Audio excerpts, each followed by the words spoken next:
nos están viendo también por línea, pues es una bendición poder compartirles la palabra. Hoy me toca a mí, Daniel Ortega, su servidor, ya me conocen algunos.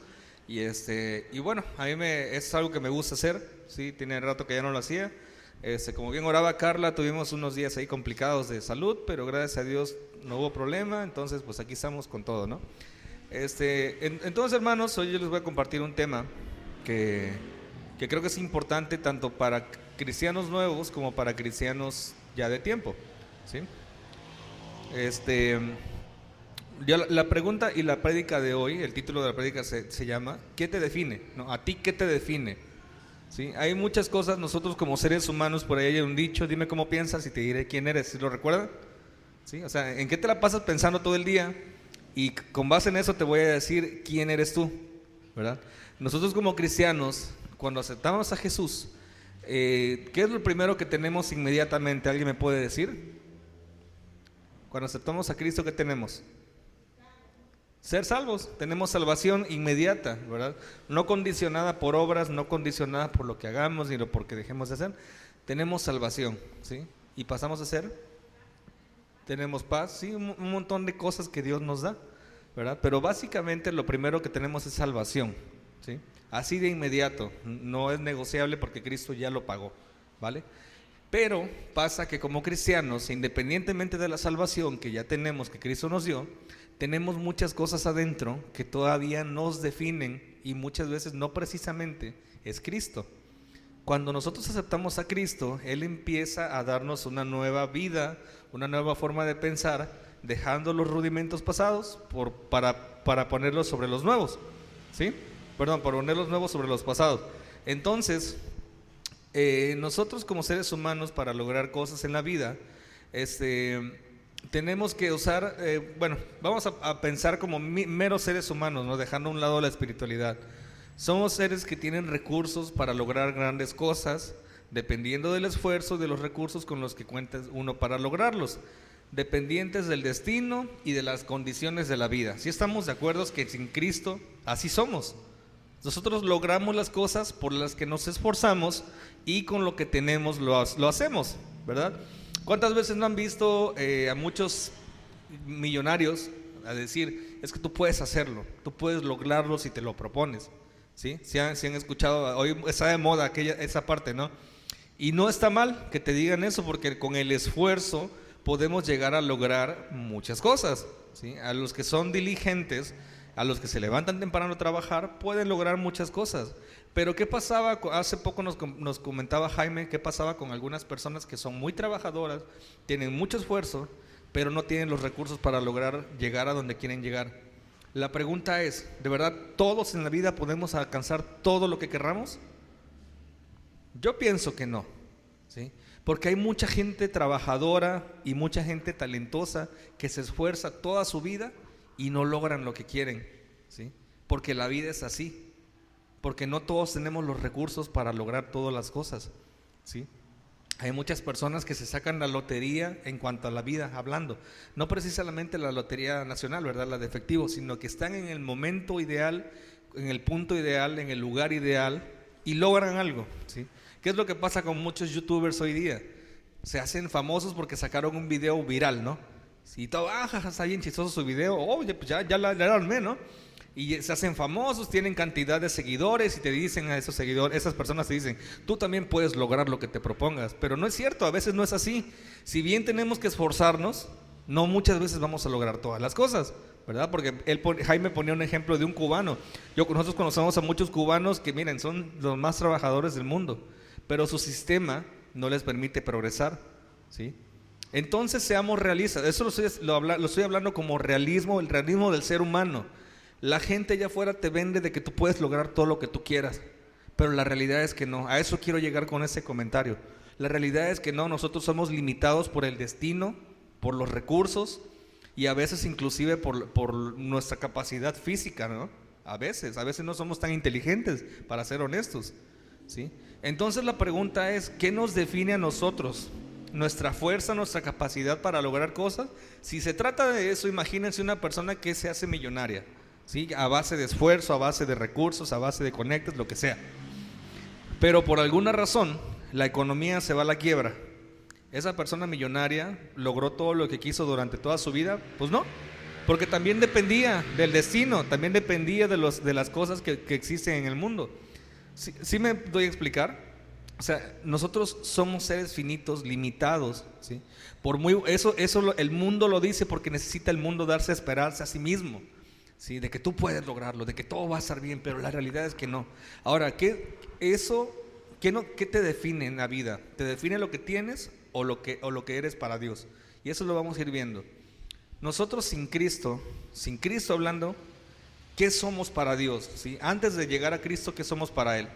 ¿Podríamos leer por favor Romanos 3:10? Si tienen su Biblia por ahí, Romanos 3:10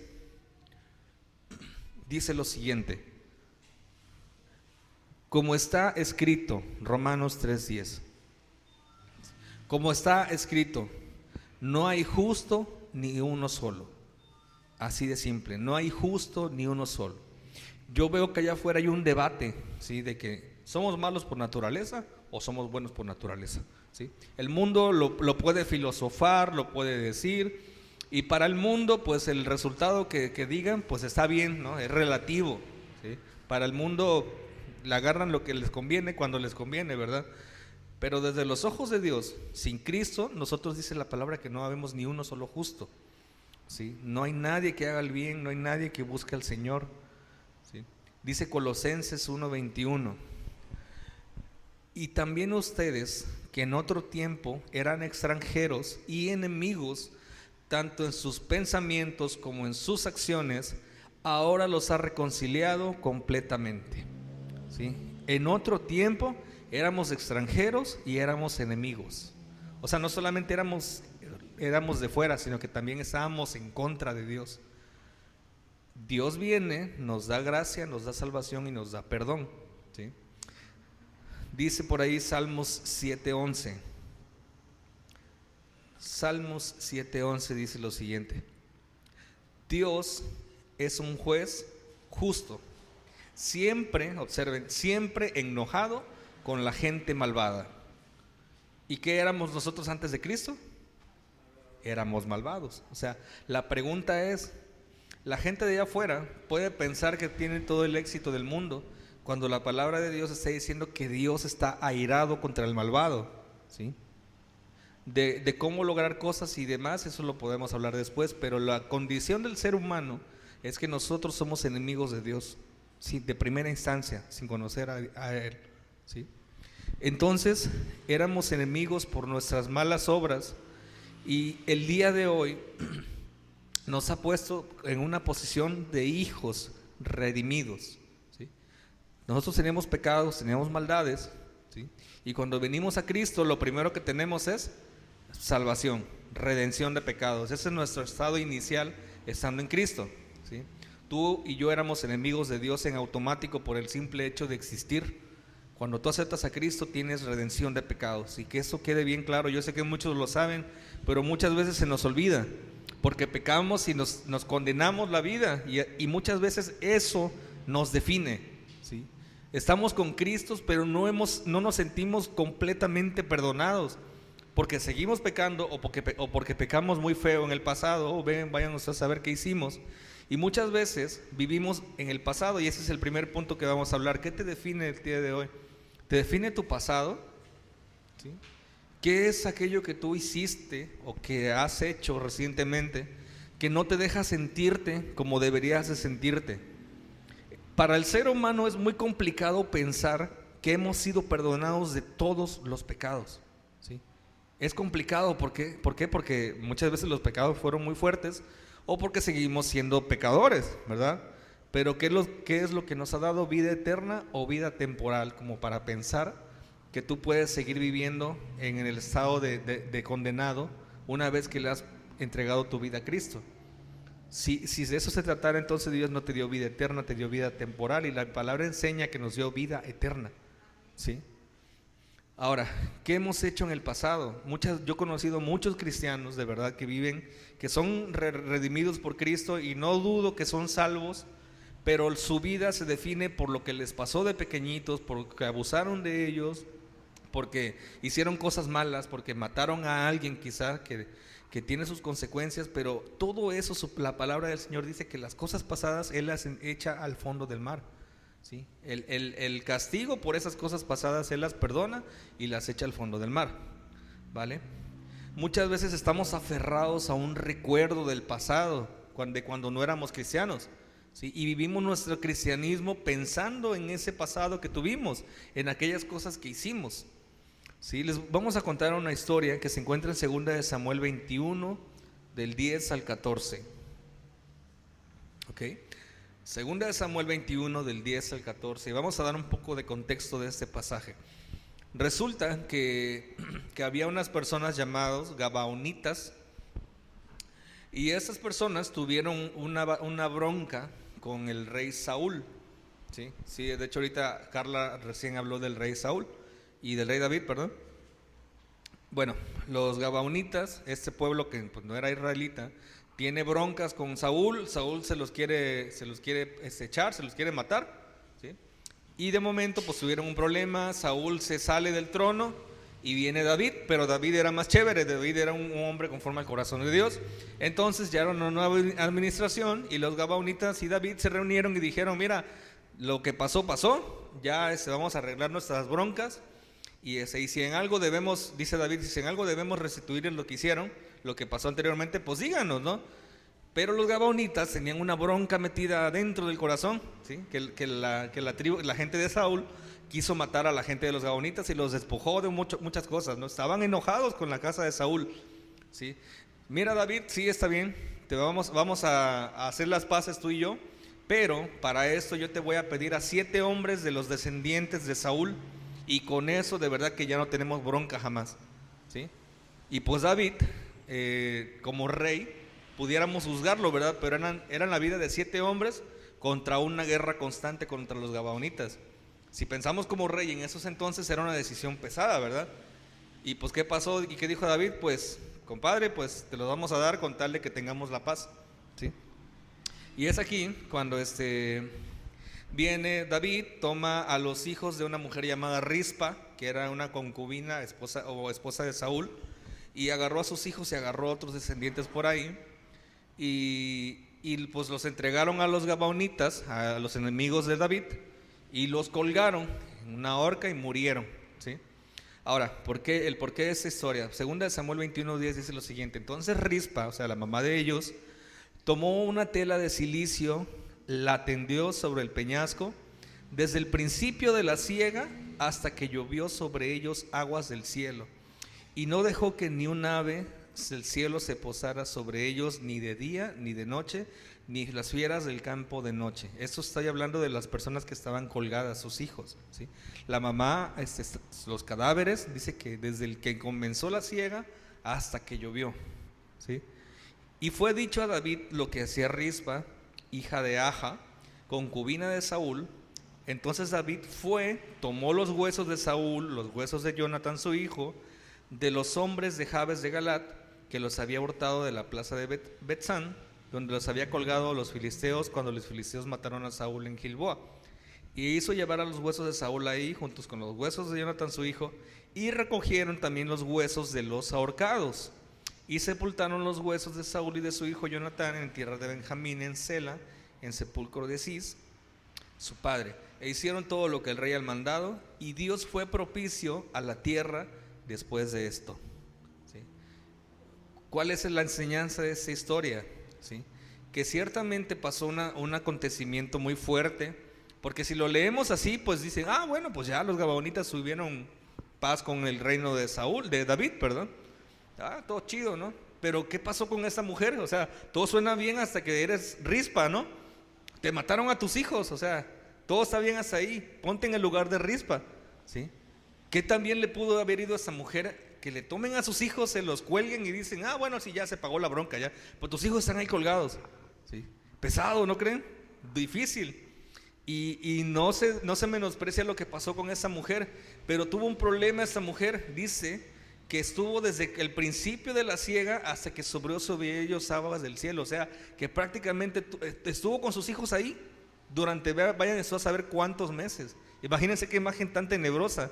Esa mujer le dolió lo que ustedes quieran, pero se aferró a la muerte de sus hijos, dice, y no permitía que no se le acercara ni un animal de noche, ni de día, ni nada, ¿verdad? Imagínense qué escenario tan feo, ¿verdad? Y agarra y estaba ahí aferrada al cadáver de sus hijos cuando debió haberle dado sepultura en algún momento de su muerte, ¿sí? Y muchas veces nosotros somos como esta mujer, ¿sí? Vivimos atados al dolor de los que nos pasó, ¿sí? Y estamos ahí por meses lamentándonos porque seguramente esa mujer se lamentó, ¿sí? ¿Y qué definía a esa mujer en ese momento? La muerte de sus hijos, ¿sí?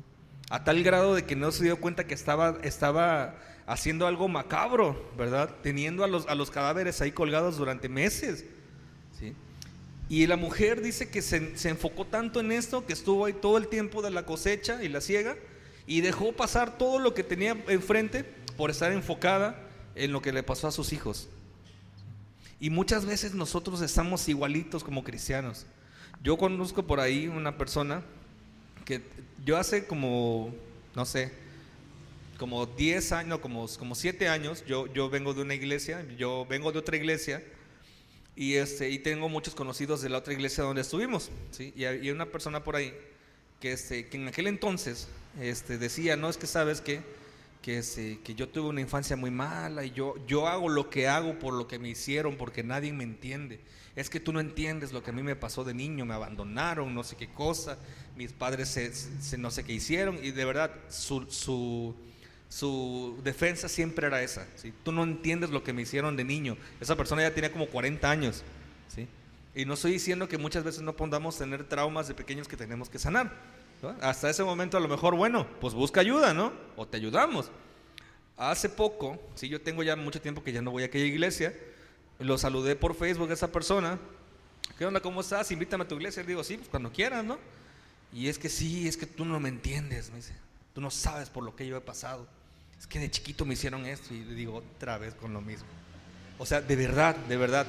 Y así hay muchas personas, muchísimas personas que se la viven clavadas en el pasado, ¿sí? Y si se dan cuenta, cuando David hizo todo esto, dice que Dios fue propicio a la tierra, porque hicieron lo que debían de hacer y lo que viene, ¿verdad?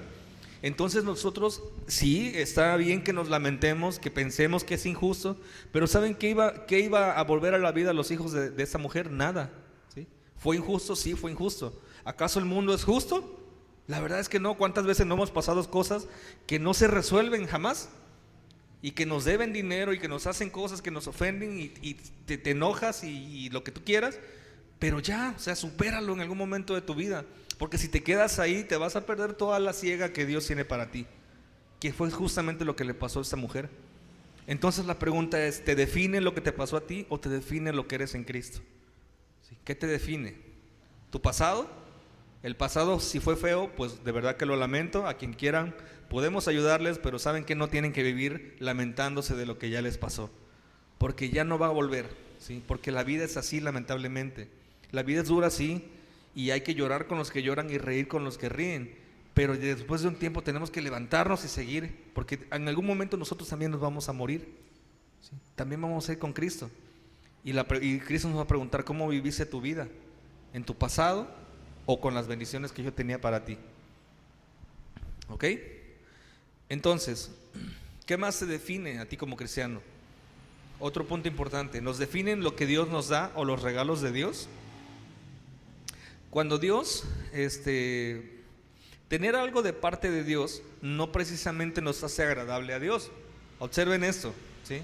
Tener algo de parte de Dios no precisamente nos hace agradables a Dios, ¿sí? Dios inclusive nos puede dar dones, ¿sí? Y nos puede dar cosas y aún así seguir siendo desagradables a Dios, porque recordemos que los regalos de Dios no es por lo bueno ni lo malo que hacemos, sino por su misericordia. Entonces, si tú oraste en algún momento al Señor y Dios te respondió esa oración, déjame decirte que tú no eres más espiritual que otro, ¿sí? Porque Dios te da cosas por gracia, ¿sí? Entonces pregúntate si tú has recibido algo y con eso ya te sientes chévere, ¿sí? Ya sientes que Dios está de tu lado, ¿sí? Pero ¿a cuántas personas Dios no les da la vida todos los días y son sus enemigos? ¿Sí? Podemos decir que hay empresarios allá afuera que son muy exitosos y que tienen un montón de dinero, Y tú les preguntas, oye, ¿cómo conseguiste lo que tienes? Pues gracias a mi trabajo. Dios no existe, ¿no? Yo me esfuerzo, yo logro lo que yo quiero. Y tienen bendiciones, ¿sí? La pregunta es, ¿Dios está agradado de esas personas que no lo toman en cuenta? No. Entonces, a lo que voy con este punto es que muchas veces nosotros estamos viviendo una vida pensando en que cuando Dios nos da cosas es cuando le agradamos a Él, y la realidad es que no. Dios nos da cosas porque sabe que somos finitos, desesperados.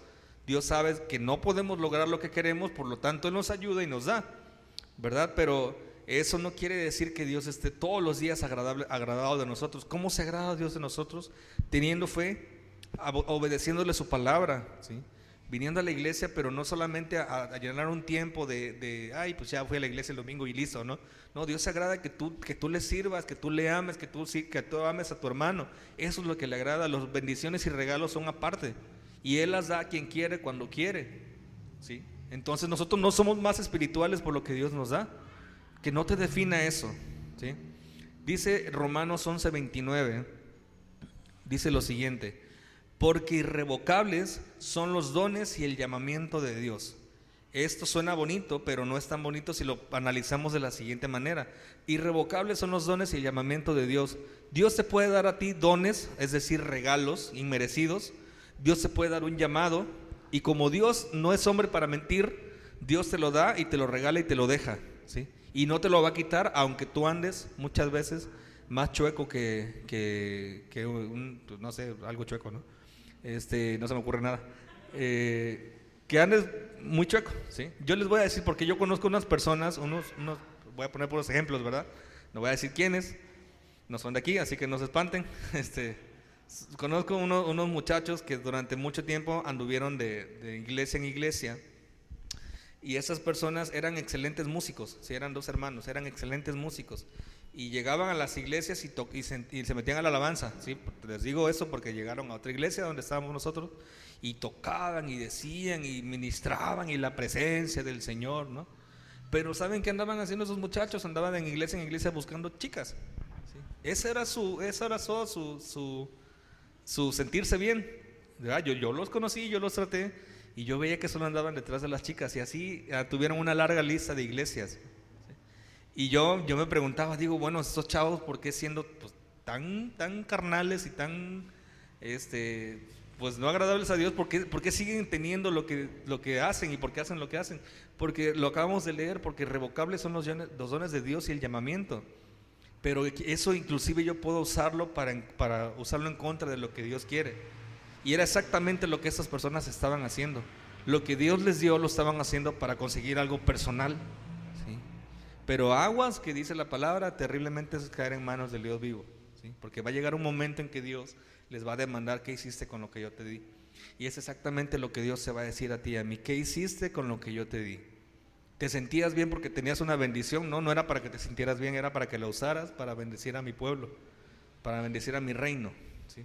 Entonces, hermanos, los regalos, los milagros que Dios nos da no son señal de que todo está perfecto, ¿sí? Hace muchos años escuché una anécdota de una persona que se quedó paralítica por un accidente de un volteo. Creo que un volteo le pasó, no sé si por las piernas o por la cadera, que quedó paralítico, no podía caminar, ¿no? Que es lo que pasa con el nervio ciático, que se corta y ya no se siente, ¿no? Esa persona lo llevaron a una campaña de milagros, pero esa persona por ese accidente tenía que cobrar una indemnización así millonaria. Y me acuerdo que se nos contaron de esa persona que lo llevaron a una campaña de milagros y oraron por él, y de esa persona se separó de su silla de ruedas y dio un paso, pero agarró a esa persona y se levantó y se volvió a sentar y dijo: no, sabes que yo no quiero mi milagro, porque si me dan un milagro y yo vuelvo a caminar los millones de pesos, se desaparecen. Suena risible, pero a ese grado llega la soberbia de la gente. Y por ahí supe que esa persona al poco tiempo murió, ¿sí? Y no se llevó ni sus milagros, ni su sanidad, y se fue al infierno por rechazar a Dios, al Señor. Entonces, dense cuenta que Dios nos puede dar milagros a quien quiera, ¿sí? Pero eso no es una señal. Dios puede hacer que esa iglesia se llene de milagros, como dice la canción que cantamos, ¿verdad? Milagros. Veremos hoy Y eso está padrísimo, ¿sí? Porque Dios así lo quiere. Pero aguas con que eso te seduzca. Aguas con que los milagros te compren el corazón, ¿sí? Porque muchas veces amamos más al milagro que al que da el milagro. Y cuando eso pasa tenemos un gran problema, ¿sí? Que no nos definan los regalos de Dios. Que si tú los recibes, gloria al Señor, ¿sí? Y aprovéchalo y disfrútalo, pero no te olvides quién te lo dio, ¿sí? Ok, te definen lo que tú haces para Dios. Ese es del otro extremo, ¿sí? El otro extremo es ser una persona que sí, que usa lo que Dios le da para servirle a Él, pero muchas veces solamente sirven sin acordarse por qué lo hacen, ¿sí? Muchas veces estamos aquí tocando la alabanza, predicando, sirviendo y lo que hacemos, pero ¿qué pasa cuando Dios nos quitara algo de eso que hacemos tanto, verdad? Sí, por ahí decía un pastor que la verdad dijo algo que me impactó. Él estaba platicando de que en algún momento una persona vino, una persona de su equipo llegó y le dijo, ¿sabes qué? Yo tengo envidia de ti, ¿no? Básicamente. Y yo voy a abrir otra iglesia porque yo quiero aparecer en la portada de la iglesia, de la página web.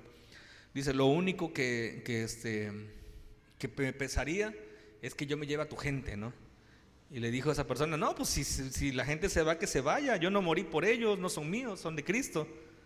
Y yo me quedé y dije, wow, o sea, eso es increíble. Porque ¿cuántos de nosotros estamos realmente dispuestos a decir eso, no? Todo el trabajo que hemos hecho es para las personas que están aquí en este lugar, pero al final de cuentas, ¿de quién son ellos? ¿O de quién somos? De Cristo, ¿sí? Y muchas veces tenemos tanto el ego arriba que decimos, no, esa es mi célula y nadie me la quita, ¿no? Nadie se mete a mi célula, yo estoy sirviéndole al Señor. Suele pasar, ¿sí? Es mi grupo de alabanza, ¿no? Nadie se mete en el grupo de alabanza, ¿no? ¿Saben qué? Pues no es mío, es del Señor y para el Señor. Entonces también tenemos que tener muy en cuenta eso. ¿Por qué hacemos esas cosas? ¿Qué nos define cuando lo hacemos? ¿Sí? Saben que muchas iglesias se perdieron durante la pandemia, ¿sí? Muchas grandes iglesias cerraron, ¿sí? Y nosotros por gracia de Dios estamos de pie, ¿sí? Porque Dios quiso, ¿verdad? ¿Y para quiénes somos? Para Cristo, ¿sí? Y por su gracia. Y hay muchas personas, incluso algunas personas que viven de esto, ¿verdad? Y si Dios les quita esto, ¿cómo vamos a reaccionar? Pues si Dios se lo llevó, que alabado sea Él, pero que sea Él quien se lo lleve, ¿no? Y yo me voy a dedicar otra vez a seguir haciendo lo que debo de hacer, aunque tenga que empezar de cero, ¿sí? Porque no nos definen los regalos ni el trabajo que hacemos, sino que nos define Cristo, ¿ok? Entonces muchas veces por ahí cuidado si en algún momento Dios te quita algo de lo que tú haces para Él, ¿sí? Porque acuérdate que Dios es celoso inclusive de su obra. Y que no sea más el trabajo que hacemos, sino que sea Él, ¿sí? No sea más el trabajo que el patrón, ¿verdad? Si estás trabajando sin la seguridad del patrón, ¿para qué trabajas, no? Entonces mejor no trabajes y enfoquémonos en lo que debemos hacer. Sí, Isaías dice por ahí, Isaías 64:6, dice, Isaías 64:6, todos nosotros estamos llenos de impureza. Todos nuestros actos de justicia son como un trapo lleno de suciedad. Todos nosotros somos como hojas caídas, nuestras maldades nos arrastran como el viento. Si nos creemos muy buenos por hacer cosas en la iglesia, ¿qué es lo que piensa el Señor de nosotros? ¿No? Tus mejores obras no hacen absolutamente nada para mí, pero si lo haces con el corazón correcto, Dios las dignifica, ¿sí? Porque hablando como seres humanos, orar, así hablando meramente en espiritualidad, ¿de qué te sirve orar por un enfermo? No, mejor dale dinero, ¿verdad? Pero como Dios es Dios y Él es poderoso, orar hace que mueva la mano de Dios. Él le da valor a lo que hacemos en ese lugar, ¿sí? Él le da valor a todo lo que tú haces, ¿sí? a lo que cantas, a lo que oras, a lo que ofrendas. Él le da el valor.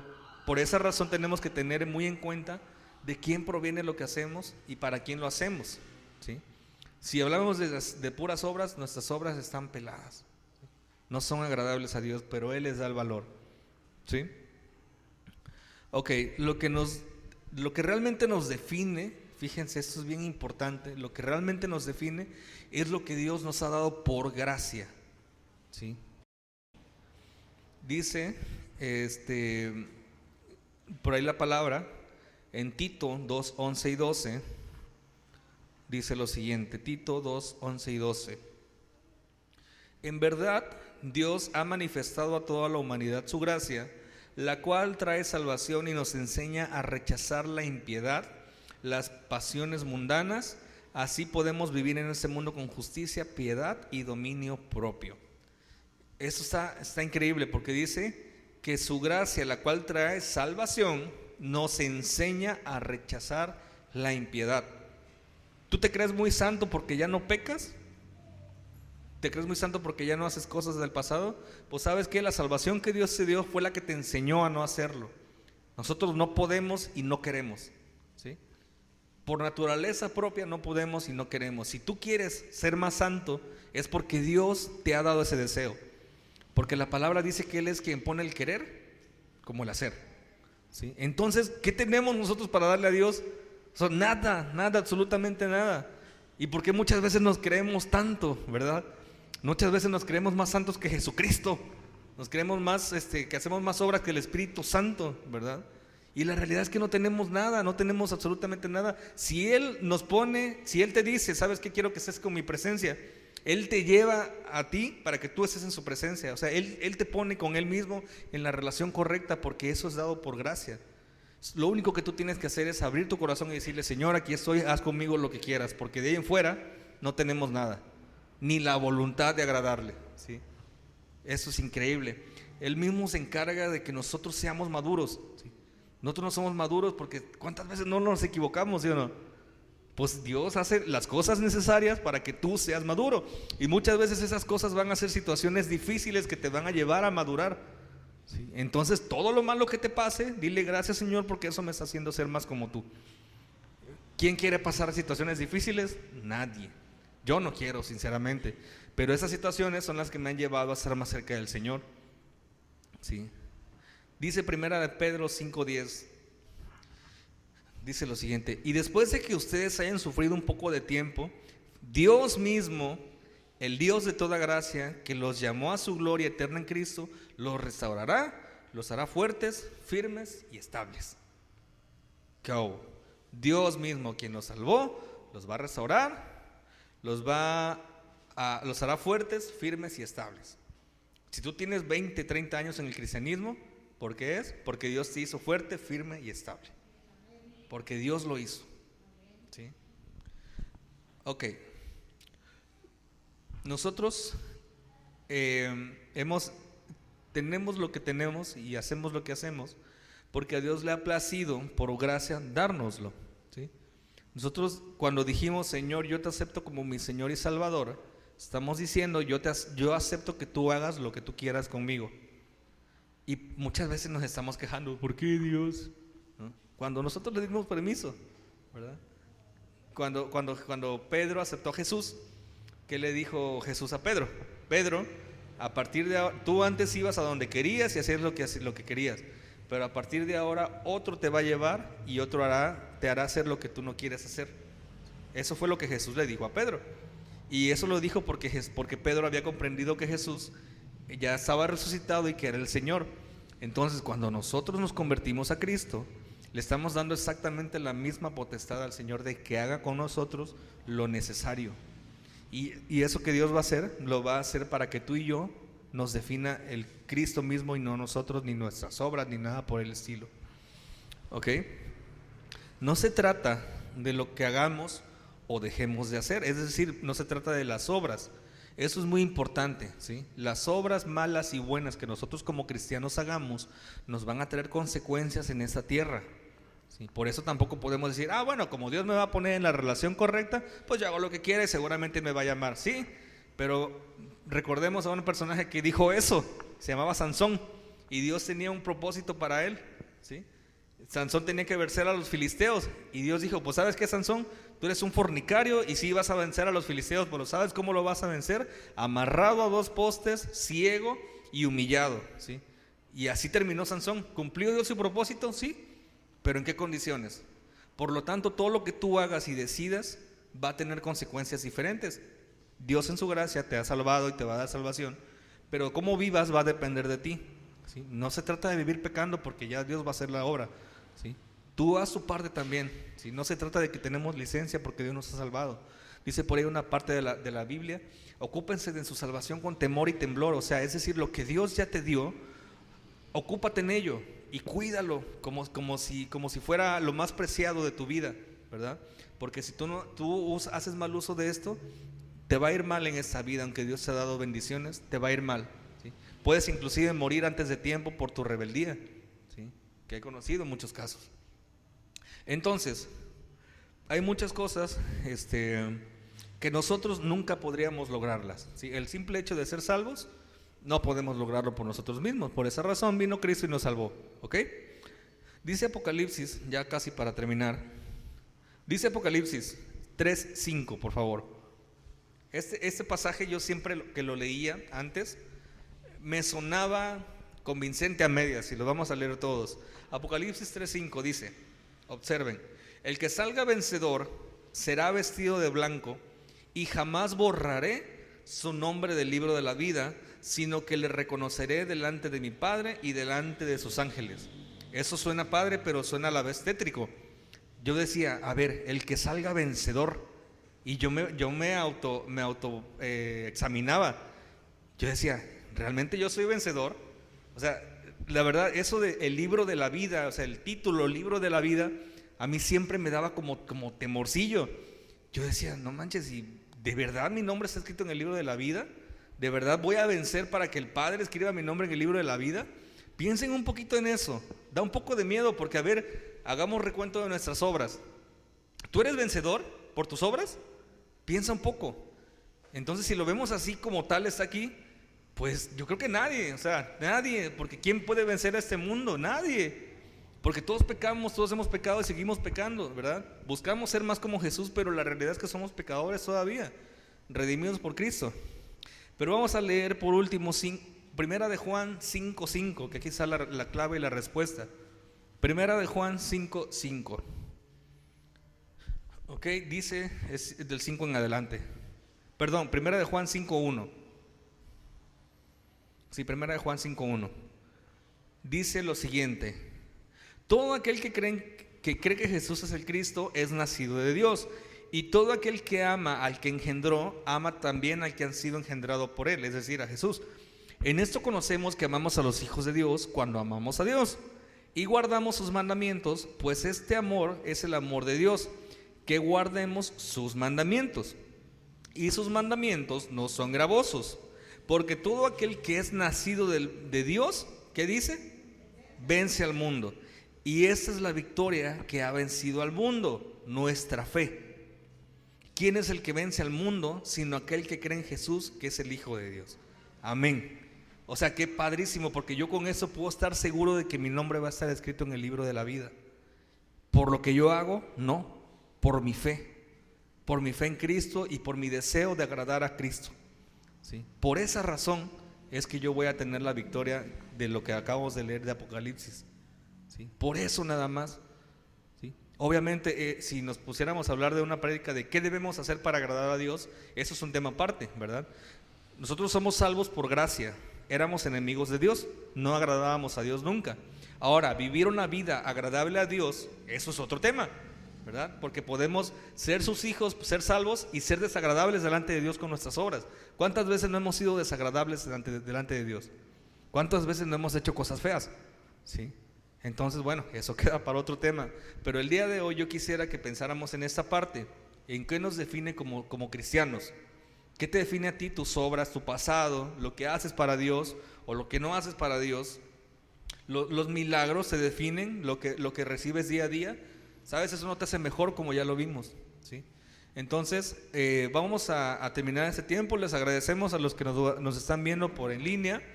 Esperemos que esta palabra, como siempre, les sea de bendición. Y a todos los de casa igual, Dios los bendiga.